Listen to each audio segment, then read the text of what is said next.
이 시간 하나님께서 우리에게 주신 하나님의 말씀 베드로전서 1장 우리 3절부터 6절 말씀을 보도록 하겠습니다. 신약성경 376쪽입니다.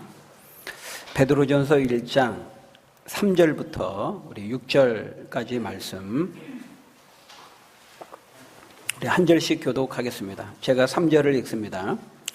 우리 주 예수 그리스도의 아버지 하나님을 찬송하리로다. 그의 많으신 긍휼대로 예수 그리스도를 죽은 자 가운데서 부활하게 하심으로 말미암아 우리를 거듭나게 하사 산 소망이 있게 하시며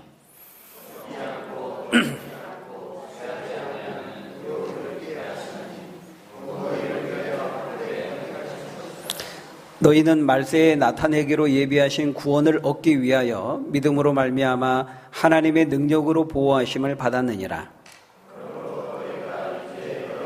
시험으로 말미암아 잠깐 근심하게 되지 않을 수 없으나 오히려 크게 기뻐하는도다.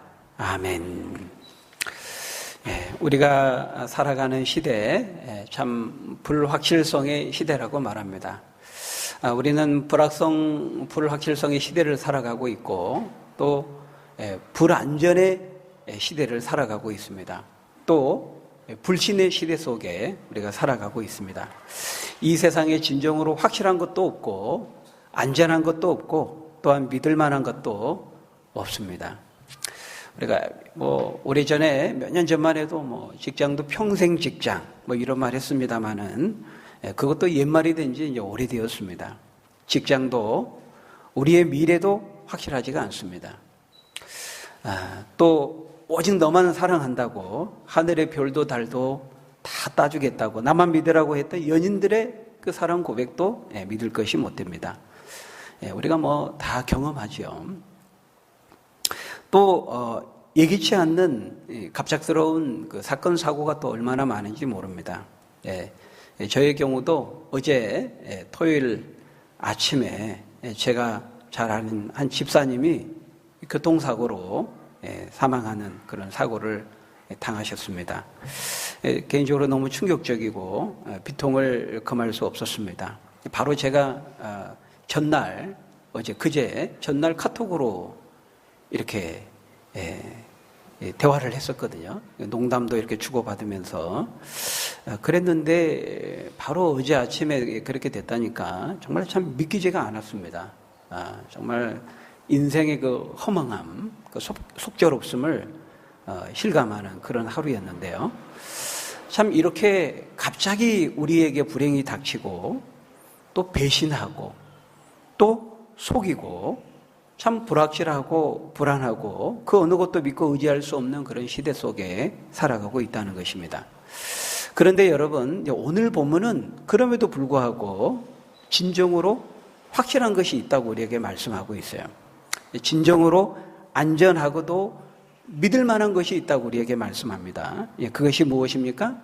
하나님께서 저와 여러분들에게 주신 바로 구원입니다. 하나님께서 우리에게 주신 산 소망입니다. 그래서 오늘 본문 3절은 이 베드로 사도가 도저히 받을 자격이 없는 자신에게 이 확실하고도 영원한 선물을 주신 하나님께 소리 높이 찬양하고 있는 것을 보게 됩니다. 우리 주 예수 그리스도의 아버지 하나님을 찬송하리로다 이렇게 말하고 있어요. 사도는 이 베드로전서 서신의 본론을 시작하면서 가장 먼저 뭘 하고 있습니까? 하나님을 찬양하고 있습니다. 사도는 왜 뜨거운 감격 가운데 하나님을 찬양하고 있는가? 사도에게는 찬양해야 되는 분명한 이유와 목적이 있었습니다. 오늘 본문은 우리에게 그것을 보여주고 있어요. 여러분, 성도들이란 어떤 사람들입니까? 하나님을 찬양하지 않으면 안 되는 분명한 이유를 가지고 있는 사람들입니다. 하나님을 찬양하지 않으면 견딜 수 없는 그런 마음을 가지고 있는 사람들, 그 사람들이 바로 성도라는 것이죠. 그러니까 해야 하니까 찬양하는 것이 아니고요. 예배 순서가 되었으니까, 예배 순서에 있으니까 찬양하는 것이 아니고요. 참 주체할 수 없는 그 기쁨과 감격으로 자발적으로 찬양하는 것입니다.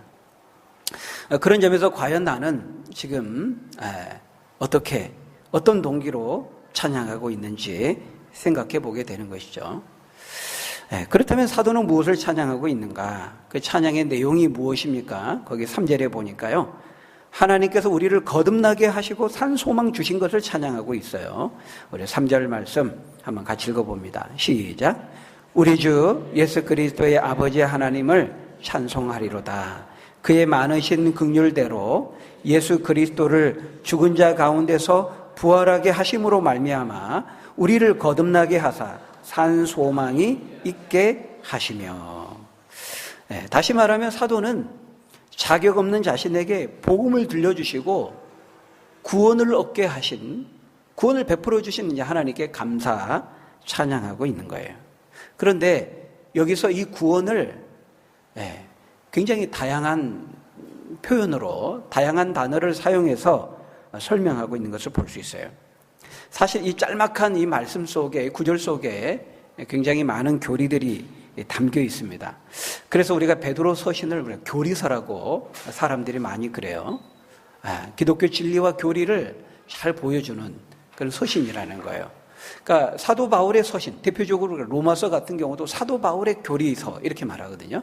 이 베드로서도 그런 점에서 베드로 사도가 우리에게 설명해 주는 교리서 이렇게 말할 수 있다는 거예요. 그래서 지금 사도가 뭘 말하고 있는 거예요? 아주 쉽게 말하면은 하나님께서 우리에게 복음을 들려주시고 구원을 얻게 하셨다는 겁니다. 하나님께서 은혜와 긍휼로 우리에게 구원을 주시고 구원받은 우리에게 산 소망을 주셨다. 이제 이건데요. 이제 이것을 설명하는데 단순하게 말하면 우리가 이제 구원받았다. 구원 얻게 하시고 구원받은 자에 산 소망 주신 것을 인해 지금 사도가 찬송하고 있는데, 이 구원받았다라고 하는 이 구원을 설명하는데 굉장히 다양한 표현들을 가지고 설명하고 있다는 거예요. 그래서 우리가 성경에 보면은 우리가 구원받았다라고 이렇게 어떤 곳에서는 단순하게 말하는데요. 또 어떤 곳에서는 이 구원받았다라는 것을 하나님께서 우리에게 택하셨다. 이렇게 말하기도 합니다. 우리가 지난 시간에 봤던 그 2절 말씀에 보니까요. 택하심을 받은 자들에게 편지하노니 그랬죠. 또 어떤 곳에서는 우리를 택하셨다고 했다가 또 우리를 부르셨다. 우리는 부르심을 받은 자들이다. 우리는 구원받은 자들이면서 동시에 택함 받은 자들이고 또한 구원받은 자들이다. 이렇게도 표현한다는 거예요. 또 회개하고 믿은 자들이다. 이렇게 표현한다는 겁니다. 또 의롭게 하심을 받은 자들이다. 의롭다 여김을 받은 자들이다. 또 거룩함을 받은 자들이다. 이렇게도 표현한다는 거예요. 또 하나님의 자녀다. 이렇게도 표현한다는 거예요. 다 구원받았다라고 하는 것을 결국 말하는 것인데 조금 다르게 표현하는 것이죠. 그러니까 같은 사건입니다. 똑같은 것인데 한 사람에게 동일하게 일어난 것인데 그것을 이렇게 여러 각도로 표현하고 있다는 거예요. 여러분, 우리가 똑같은 한 사건도 그 일어난 사건을 하나의 카메라로만 이제 촬영하는 거하고 여러 각도에서 여러 대의 그 카메라를 가지고 촬영하는 거하고는 굉장히 느낌이 다르죠. 같은 사건도 이쪽 앵글과 저쪽 앵글에서 여러 각도에서 이렇게 찍게 되면 굉장히 이제 하나로만 찍어서 보지 못했던 것들을 보게 되고 더 많은 것들을 풍성하게 볼 수 있게 된다는 거예요. 이제 그런 것처럼 하나님께서 결국 우리를 구원하셨는데 그 구원하셨다는 것을 우리를 부르셨다라든지 택하셨다라든지 또 믿고 회개하게 하셨다라든지 자녀 삼아 주셨다든지 의롭다 하셨다든지 또 거룩하게 하셨다든지 또는 영화롭게 하셨다든지 이렇게 다양하게 표현하시는 것은 예수 그리스도를 통해 우리에게 허락하신 그 구원의 은혜와 사랑을 보다 풍성하게 깨닫도록 설명하시기 위함이다라는 것입니다. 그래서 지금 베드로 사도는 한 사람에게 일어난 이 구원이라고 하는 이 사건, 이것을 이 구원의 과정을 우리에게 지금 쭉 설명해 주고 있는 거예요. 그래서 처음 예수님을 어떻게 믿고 거듭나게 되었는지를 말씀함과 동시에 그 마지막 구원이 완성되기까지의 과정을 설명하고 있는 것이죠. 그래서 5절에 보면은 5절에 너희는 말세에 나타내기로 예비하신 구원을 얻기 위해, 이 구원, 말세에 나타내기로 예비하신 구원 이렇게 말하는데 이때의 구원은 이제 완성된 구원을 말하는 것입니다. 구원의 완성. 그러니까 3절에서 거듭남으로 인해서 시작된 구원이 이 5절에서는 말세에 나타내기로 예비하신 구원이라고 하는 것은 같은 구원인데요. 한 사람에게서 일어나는 구원인데요. 3절에서는 거듭남으로 인해서 시작된 구원을 말하고 5절에서는 말세에 나타나는 예비하신 구원은 그 구원이 완성되는 그 완성으로서의 구원을 말하고 있다는 거예요. 그러니까 여러분, 우리가 이제 구원을 받았다, 구원을 얻었다 이렇게 말할 때 우리가 그것을 우리가 두 가지 관점에서 생각을 해야 돼요. 두 가지 관점, 두 가지 측면에서. 그러니까 성경은 우리에게 그 두 가지 측면에서 설명하거든요. 근데 이것을 잘 이해할 필요가 있어요. 그게 뭐냐면 구원의 즉각성과 점진성이에요. 우리 한번 따라해 볼까요? 구원의 즉각성과 점진성. 조금 오늘 내용이 어려울 수 있는데요. 사실 필요합니다. 우리가 무엇을 믿는지, 내가 믿는 것이 무엇인지를 우리가 좀 잘 정리할 필요가 있어요. 그래서 이 구원의 즉각성과 점진성을 통해서 우리의 구원을 설명한다, 성경은. 이게 무슨 말이냐면요. 여러분, 우리가 예수님을 믿어서 구원 얻을 때 즉각적으로 예수님을 믿는 즉시 구원을 얻는 것입니까? 아니면 점진적으로, 과정적으로 구원을 얻는 것입니까? 어느 게 맞아요? 네?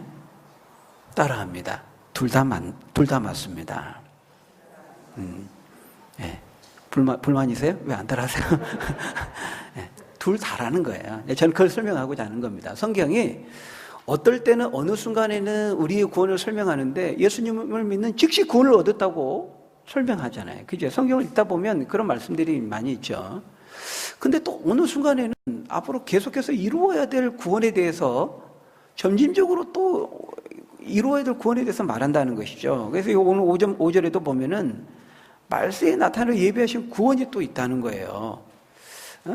뭔가 완성되는 구원, 점차 이루어지는 과정으로서의 구원을 또한 설명한다는 것입니다. 여러분, 이 두 개가 같은 것이라는 거예요. 동일한 사람에게 일어나는 동일한 한 사건인데 이 성경은 이것을 이 카메라의 각도로, 이 카메라의 앵글로, 저 카메라의 앵글로 조금 다른 각도에서 보여주고 있는 거예요. 그것을 우리가 설명해 주고 있는 것이죠. 그럼으로써 우리에게 주어진 이 구원이라고 하는 사건이 얼마나 풍성한 것인지, 하나님께서 우리로 하여금 이 구원에 대해서 알고 이해하고 누리기를 원하시는 그 목적을 위해서 하나님은 성경을 통해서 우리에게 똑같이 이루어진 한 사건, 이 구원의 사건을 여러 측면에서, 여러 카메라의 앵글을 통해서, 여러 각도로, 여러 표현으로, 여러 단어들을 사용해서 우리에게 말씀하고 있는데, 바로 그것이 이제 구원의 즉각성과 점진성이라는 거예요. 우리는 예수님을 참된 믿음으로, 진정한 믿음으로 하나님께서 보내신 그 예수님, 십자가에 죽으시고 부활하신 그 예수님을 믿을 때, 믿고 영접하고 진실된 믿음으로 받아들일 때, 믿는 순간 우리는 구원을 즉각적으로 얻는 것입니다. 영접하는 자, 곧 그 이름을 믿는 자들에게는 하나님의 자녀가 될 권세를 주셨으니, 이렇게 말씀하지 않았고 하나님의 자녀가 된 권세를 주셨으니, 자녀가 이미 되었다고 말하고 있어요. 미래적으로 말하지 않고 있어요. 그런데 또 어떤 성경 구절에서는, 예를 들면 빌립보서 2장 12절 같은 말씀에서는, 그러므로 나의 사랑하는 자들아, 너희가 나 있을 때뿐 아니라 더욱 지금 나 없을 때에도 항상 복종하여 두렵고 떨림으로 너희 구원을 뭐라고요? 이루라, 이렇게 말하고 있어요. 이루어 가야 할 과정으로서의 구원을 말하고 있다는 것입니다. 이것은 구원의 점진성인 거예요. 그러니까 즉각적으로 참된 믿음으로 구원을 얻는 사람은 그 이후에도 계속해서 그 참된 믿음을 지속하면서, 그 믿음을 가지면서 계속해서 구원이 완성될 때까지 그 참된 믿음을 저버리지 않고 주님을 향한 참된 믿음을 가지고 이 땅을 살아가게 된다는 것입니다. 긴 삶의 여정 가운데, 특별히 고난과 시련의 그 여정 가운데에도 그 구원을 이루어 간다는 것이죠. 언제까지? 따라합니다. 구원의 완성이 이루어질 때까지. 구원의 완성이 이루어질 때까지 그 구원을 계속해서 이루어 간다는 것이에요. 이것이 구원의 점진성이죠. 그래서 이 구원의 즉각성과 점진성을 우리가 다른 말로 현재적 구원과 미래적 구원, 이렇게도 말해요. 그러니까 구원의 즉각성, 현재적으로 내가 구원을 얻었다는 것을 잘 설명해 주는 교리가 뭐냐면요, 칭의입니다. 칭의. 예. 예수님을 믿음으로만 의롭게 되었다고 하는 그 칭의, 그것은 우리의 신분과 지위의 변화를 말하죠. 예수님을 믿으면서 하나님께서 우리를 의롭다고 법정적으로 땅 선언해 주신 거예요. 즉각 그 순간 우리의 신분이 바뀌는 거죠. 그런데 구원의 점진성을 잘 보여주는 교리가 뭐냐면 성화입니다. 성화. 거룩할 성자에 될 화자.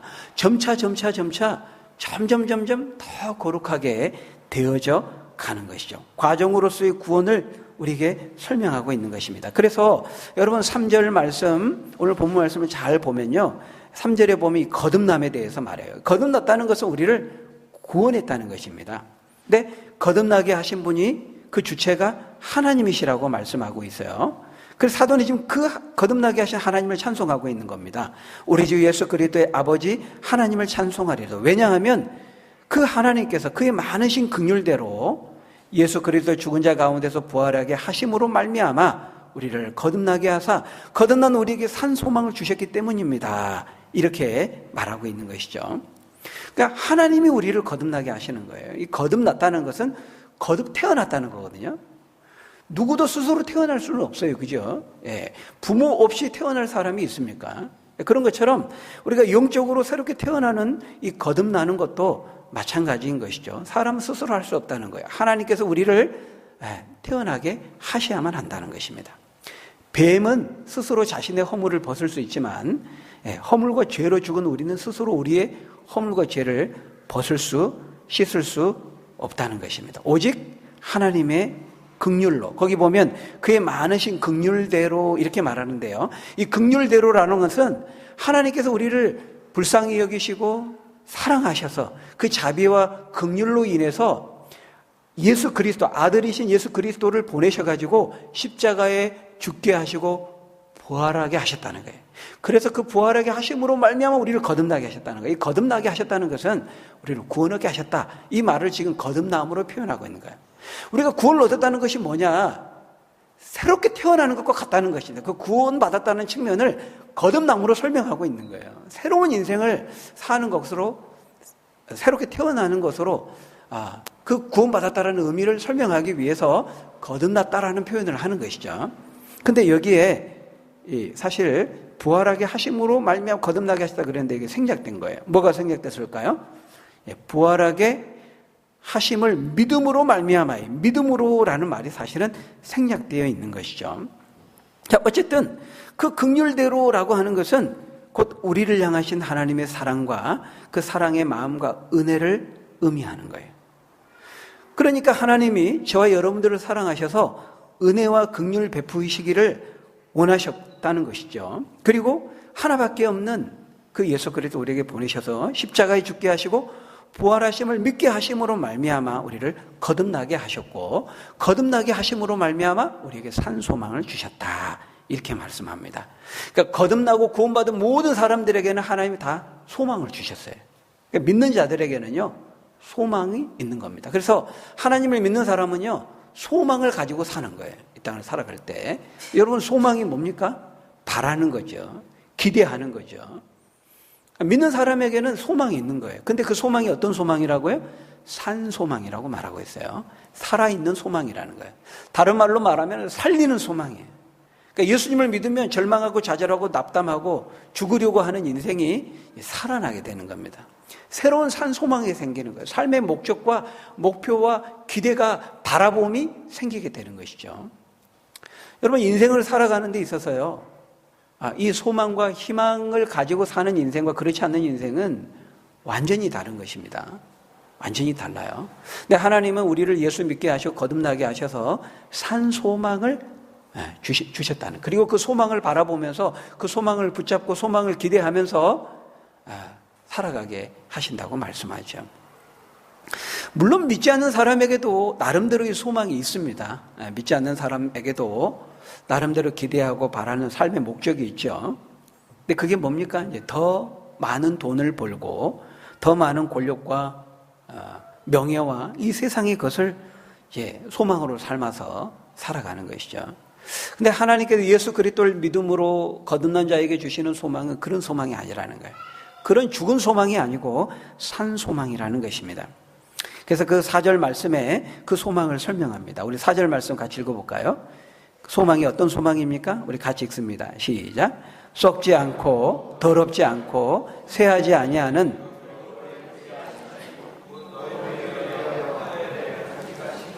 하나님께서 우리에게 주신 소망은 썩지 않는 소망, 쇠하지 않는 소망, 더럽지 않는 소망, 영원한 영구적인 소망이라고 말하고 있어요. 근데 여러분 이 세상 사람들이 추구하는 소망은 뭡니까?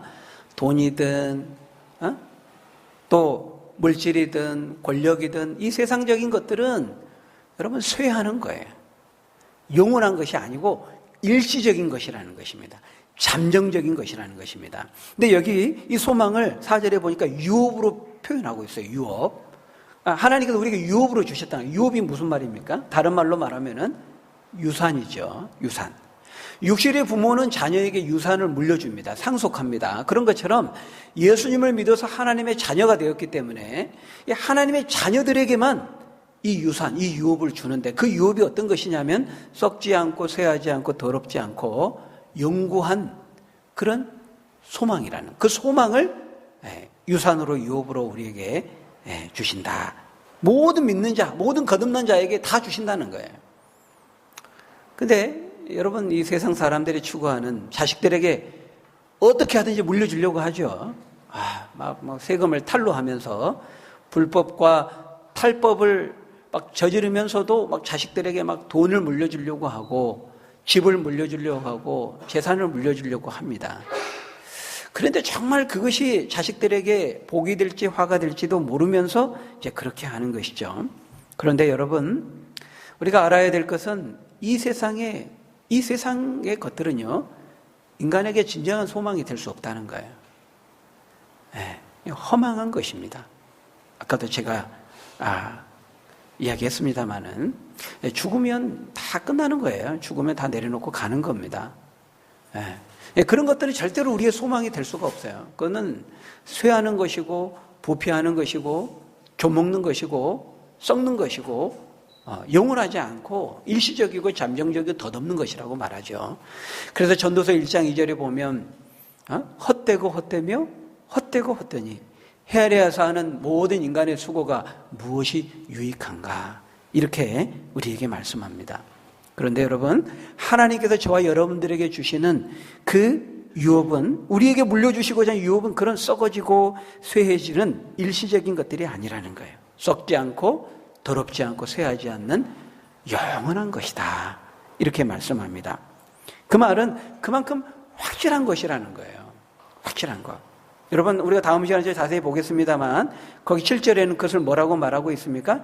너희 믿음의 확실함은 불로 연단하여도 없어질 금보다 더 귀하여 이렇게 말하고 있어요. 금보다 더 귀하다는 것입니다.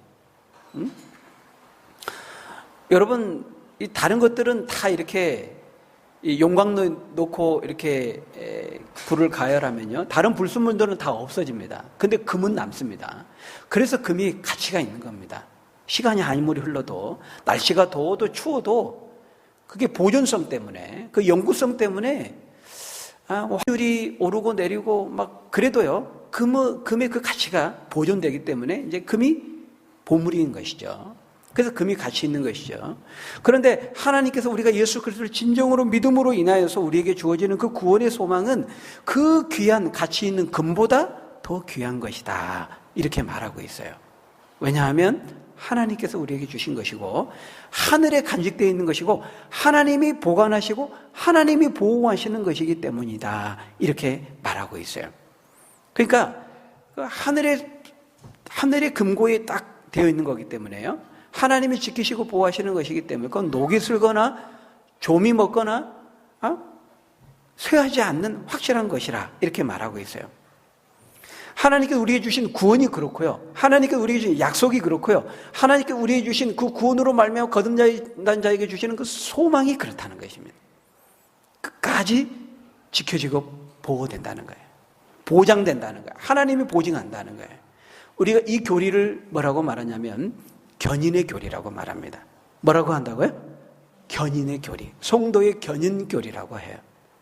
진정으로 예수님을 믿고 거듭나고 구원 얻는 자, 하나님의 의롭다함 여김을 받은 하나님의 자녀가 된 사람은요, 이 세상의 어떤 어려움 가운데에도 견디고 인내하게 하신다는 거예요. 견인이라는 말이 견디고 인내한다라는 말이에요. 다시 말하면 우리 성도 입장에서 우리가 견디고 인내하는 거지만 그 구원이 완성되기까지 우리가 계속해서 견디고 인내한다는 거예요. 근데 하나님의 입장에서는 사실은 우리로 하여금 견디고 인내하게 하시는 거죠. 하나님이 우리가 견디고 인내할 수 있도록, 그래서 구원이 완성되는 것을 우리가 보기까지 견디고 인내할 수 있도록 하나님께서 그렇게 하신다는 겁니다. 그렇게 믿음을 주시고 은혜를 주시고 능력을 주신다는 거예요. 그래서요, 여러분, 한 사람이 예수님을 믿을 때 어떤 일들이 일어나는가, 그 구원의 과정을 간단하게 정리하면 이렇게 되는 거예요. 제가 앞에 쭉 설명했던 것을 정리하면, 조금 교리적으로 설명하면 이런 것이죠. 한 사람이 예수님을 믿어 고백하고 구원을 얻는 그 과정을 성경은 이렇게 설명해요.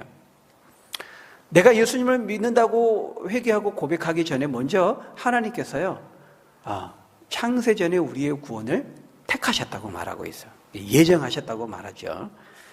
그게 2절의 말씀이었어요. 하나님 우리 미리 아셨고요, 창세전에 우리를 미리 아셨고 우리를 미리 택하셨다는 거예요.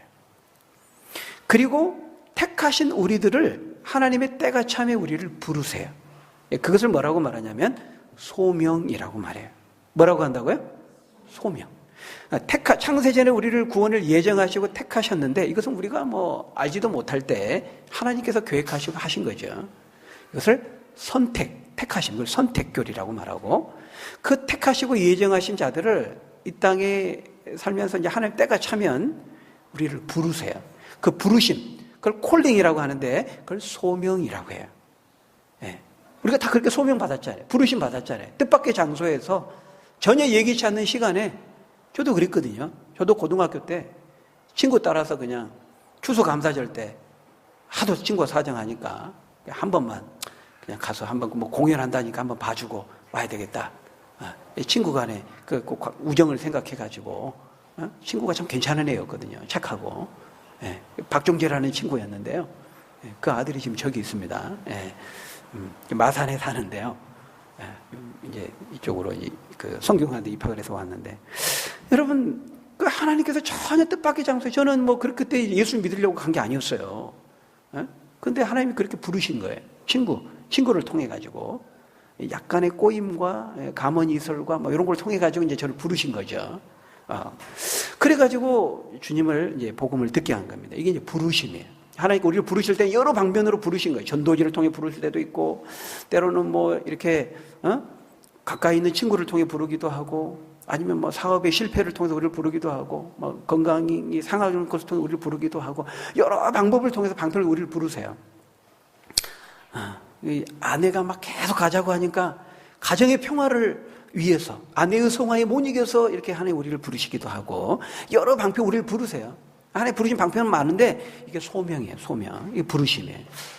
부르심을 받는 자들은 어떻습니까?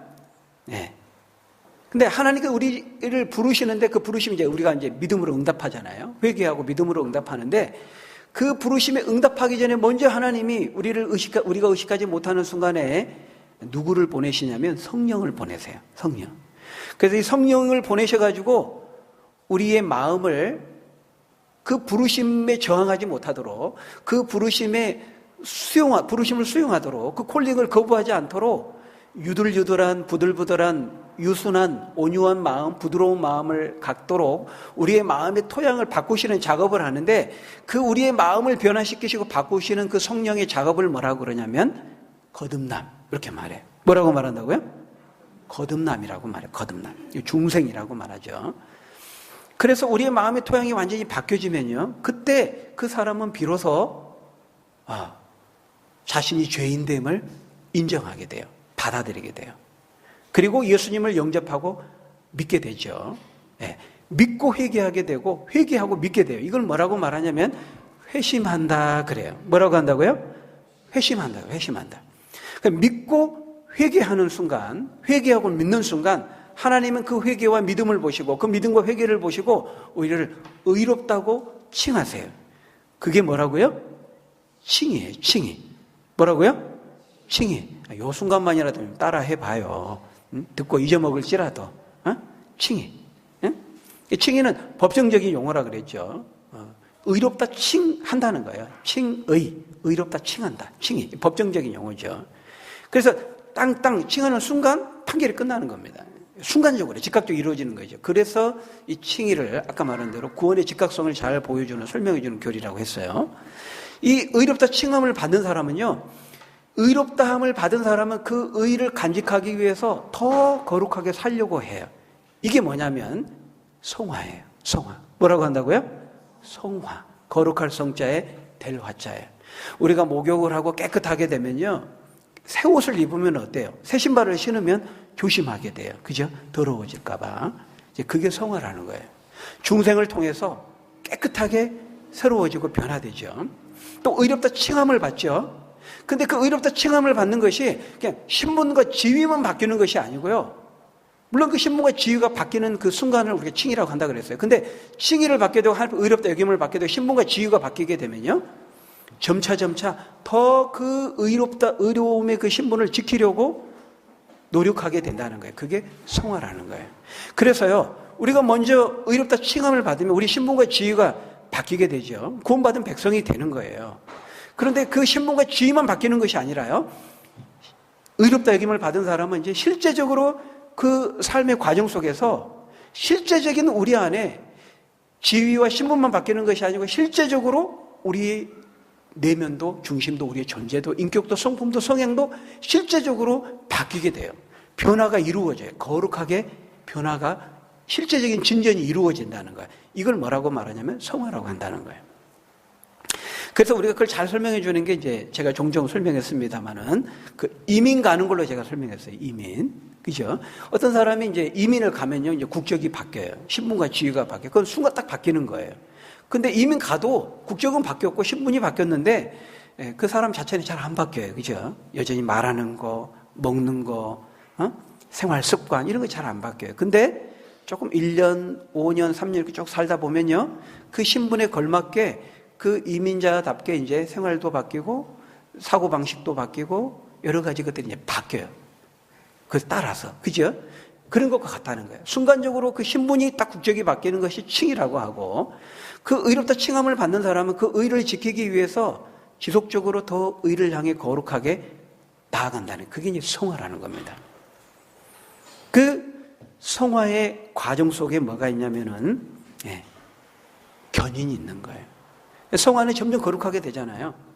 그러니까 우리가 이 성화의 과정 속에요, 죄와 싸우는 겁니다. 더 거룩해지려고. 육신의 정욕과 안목의 정욕과 이생의 자랑과 싸우면서 죄의 근성들을 죽이고 죄를 미워하고 죄를 혐오하면서 하나님의 형상에 합한 사람으로 우리가 점차 빚어지게 되는 거예요. 언제까지? 주님 앞에 서는 그날까지.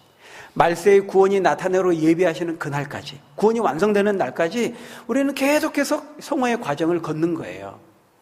성화의 과정을 걸으면서 어때요? 우리 안에 갈등이 있는 거죠. 육신의 소욕과 성령의 소욕의 싸움이 있거든요. 나는 거룩하게 살고 싶고 거룩하게 살려고 하는데 우리 안에 이 죄의 잔재들이 남아있어서 우리의 발목을 잡아요. 그러니까 내가 하나님의 말씀대로 어쩔 때 막 살고 싶은 열망이 있다가 어쩔 때는 또 이렇게 믿음의 기복이 올라갔다가 또 이렇게 내려갔다가 어떨 때는 또 죄를 짓고 넘어질 때도 있어요. 그 성화의 과정 속에는 이런 게 있는 겁니다. 근데 우리가 한번 죄를 지었다고 해서요, 진짜 참되게 예수를 믿고 참되게 믿음으로 고백하고 즉각적으로 구원을 얻는 사람은요, 성화의 과정 속에 때로 실패할 수도 있지만 그건 완전한 실패가 아니에요. 성화의 과정 속에요, 영적인 싸움을 싸우는 과정 속에 우리가 때는 육신의 정욕에 넘어지기도 하고 이끌릴 수도 있어요. 근데 그거는 그렇게 죄를 짓기도 하고 실패할 수도 있지만 그건 완전한 실패가 아니라는 거예요. 의인은 7번 넘어질지라도 다시 일어나느니라, 이렇게 말씀합니다. 누가 이렇게 세우신가요? 누가 이렇게 세우세요? 하나님이 이렇게 세우신다는 거예요. 하나님께서 그래서 우리의 구원을 끝까지 보장하신다는 거예요. 우리에게 소망을 주셨다가 또 형편없네, 딱 뺏어가버리고, 구원을 얻게 하셨다가 너 그따위로 살아? 뺏어버리고, 구원을 얻었다가 잃었다 그런 게 아니고요. 해병도 한 번 해병은 영원한 해병이라는데 하나님께서 우리에게 주신 구원이 그것만도 못한 것이 아니죠. 로마서 11장 29절에 보면 하나님의 은사와 부르심에는 후회하심이 없느니라 이렇게 말하고 있어요. 저거 괜히 구원해 줬네. 후회되네. 그럼 하나님의 그 오리죠. 그거 아니라는 거예요. 하나님의 은사와 부르심에는 후회하심이 없는 거예요. 그래서 우리가 물론 예수님을 참되게 믿는 고백했다가 완전히 교회를 떠나고 끝까지 예수님 부인하다가 죽을 수 있어요. 그 사람은 이제 구원을 못 받을 확률이 많죠. 근데 그런 경우는 애초에 참되게 믿은 것이 아니었다고 성경은 말하고 있어요. 그가 진짜 참되게 예수를 믿었다면, 그 즉각적으로 참된 믿음으로 인해 구원을 얻었다면 그 구원을 얻는 믿음은 끝까지 가는 겁니다. 끝까지 가는 그 성화의 과정 속에 때로는 넘어지고 실패하고 우리 연약함이 드러날 때도 있지만 그 실패는 완전한 실패가 아니고요. 견디고 인내하는, 하나님께서 견인케 하심으로써 그 구원과 그 구원의 소망을 보장해 주신다고 말하죠. 그 말씀이 바로 5절 말씀입니다. 우리 한번 같이 읽어볼까요? 5절 말씀 시작. 너희는 말세에 나타내기로 예비하신 구원을 얻기 위하여 믿음으로 말미암아 하나님의 능력으로 보호하심을 받았느니라. 말세에 나타내 예비하신 그 구원이 어느 때라고? 구원이 완성되는 때라 그랬어요. 그 구원이 완성되는 때까지, 주님 앞에서는 그날까지, 우리가 이 땅에 사는 날까지 이 성화의 과정은 끝나지 않아요. 완전 성화는 없어요.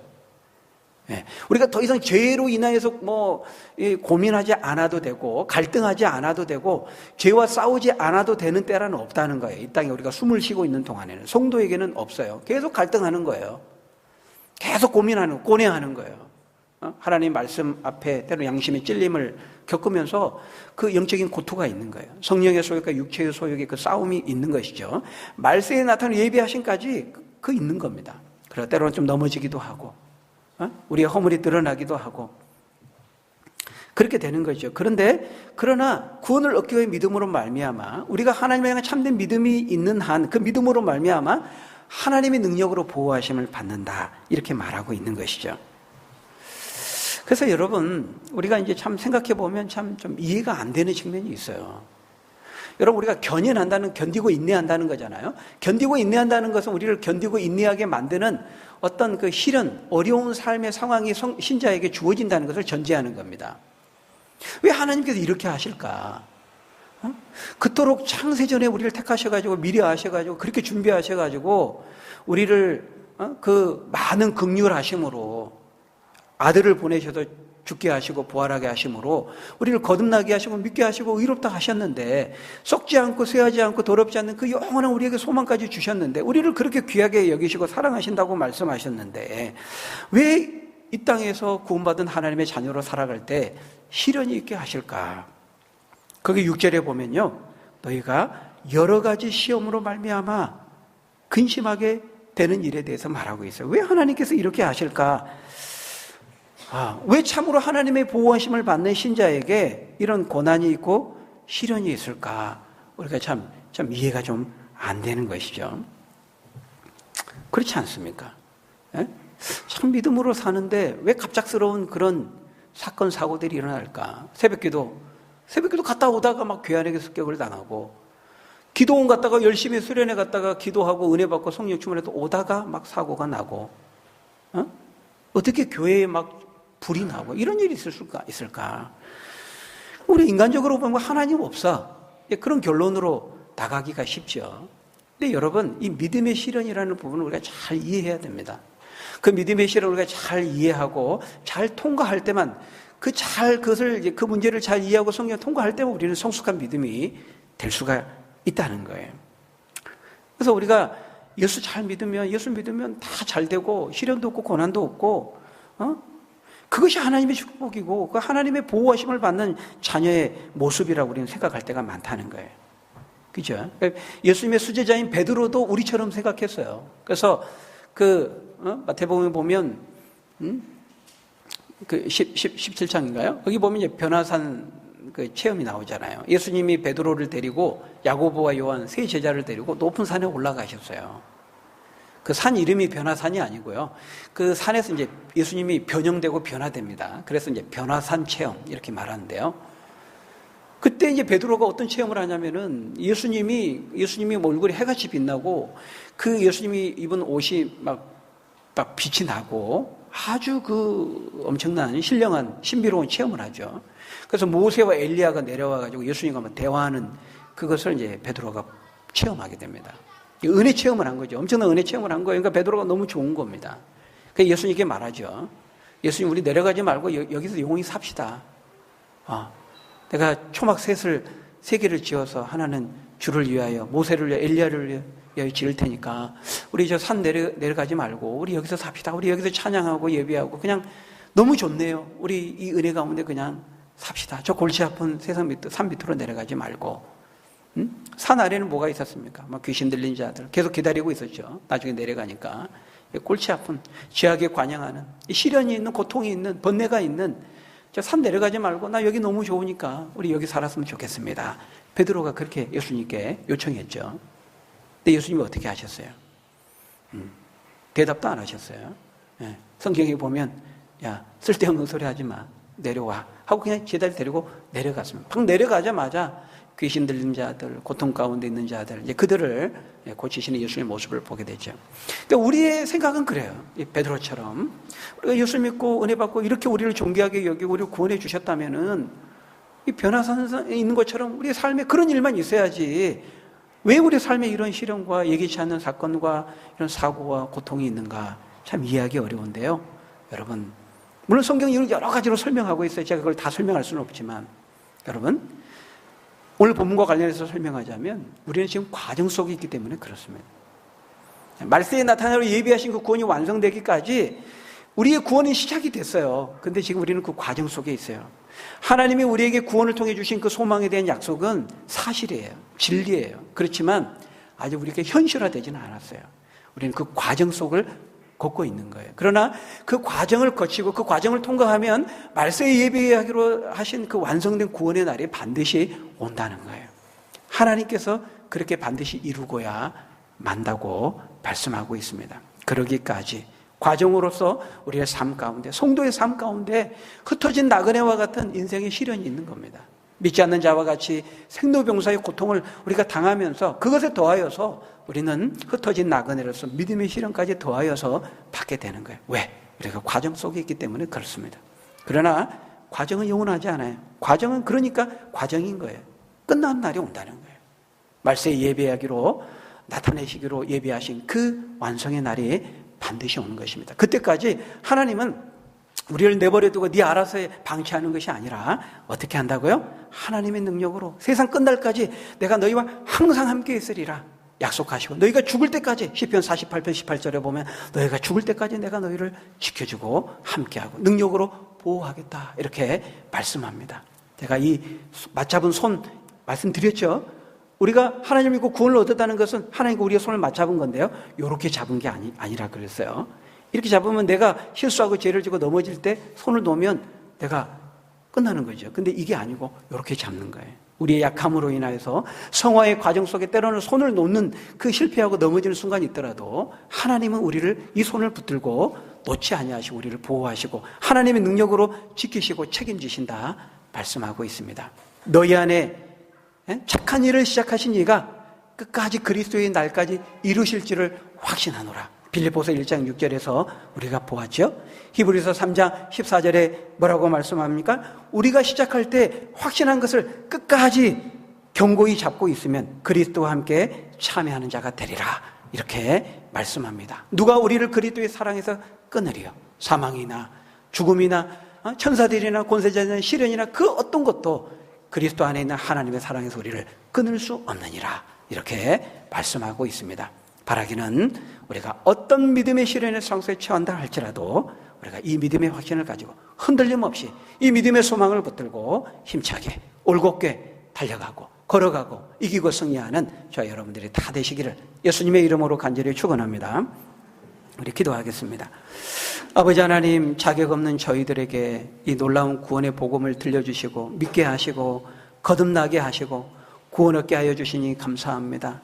더하여서 구원의 그 산 소망, 썩지 아니하고 더럽지 아니하고 쇠하지 아니하고 영원한 그 영구적인 그 소망을 우리에게 허락해 주시고 참된 인생의 목적과 바른 방향을 가지고 살아갈 수 있도록 축복해 주시니 감사합니다. 우리는 그 완성을 바라보며 그 과정 속에 있습니다. 아직 하나님의 모든 약속이 다 현실화되지 않았다 할지라도 그 과정 속에 있는 우리들이 믿음의 시련을 우리가 믿음으로 이기면서 그 소망을 끝까지 견고히 붙잡고 이기며 승리할 수 있는 우리 믿음의 사람들 다 될 수 있도록 축복하여 주옵소서. 예수님 이름으로 감사하며 기도합나이다. 아멘.